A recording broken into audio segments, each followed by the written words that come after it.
Are the little fairy and a big problem. One evening, Mina was playing in the garden when she noticed a tiny glowing light among the bushes. Curious, she walked closer and gasped in surprise. A tiny fairy with green eyes, brown hair, and a shimmering pink frock sat on a leaf, looking weak and sad. The fairy looked up at Mina and whispered, "My name is Layla. I have lost my magical powers. Only a special magical letter can restore them." Mina knelt beside her.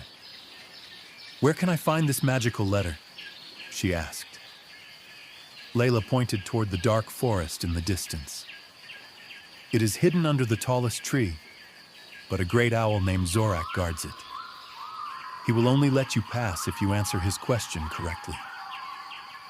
Mina took a deep breath and bravely walked toward the mysterious forest. The trees whispered as she passed, their twisted branches reaching out like hands. Fireflies lit up the dark path, guiding her forward. After a long walk, Mina reached a sparkling river. Just then, she heard a deep voice from above. Looking up, she saw a large, majestic owl perched on a thick branch. His golden eyes glowed in the moonlight. "Who dares to enter my domain?" Zorak hooted. Mina stepped forward and spoke confidently. "I need the magical letter to help my friend, Layla the fairy." Zorak blinked and nodded. "Then answer this. What is the greatest power in the world?" Mina thought carefully.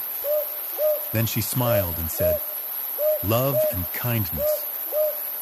The owl studied her for a moment, then let out a soft hoot of approval.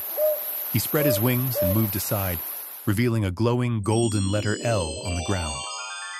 Mina picked up the letter and ran back to Layla. As soon as she handed it over, the fairy began to shine. Her wings sparkled, and she twirled in the air. "I'm flying again. Thank you, Mina." Layla, grateful for Mina's kindness, gave her a tiny, glowing amulet. "This will remind you that kindness always brings magic into the world," she said. As Mina walked home, the dark forest no longer seemed scary. The trees swayed gently, as if saying goodbye. She looked up and saw Layla waving before disappearing into the night sky. Sitting in her room, Mina held the glowing amulet and smiled. She now believed in magic and the power of kindness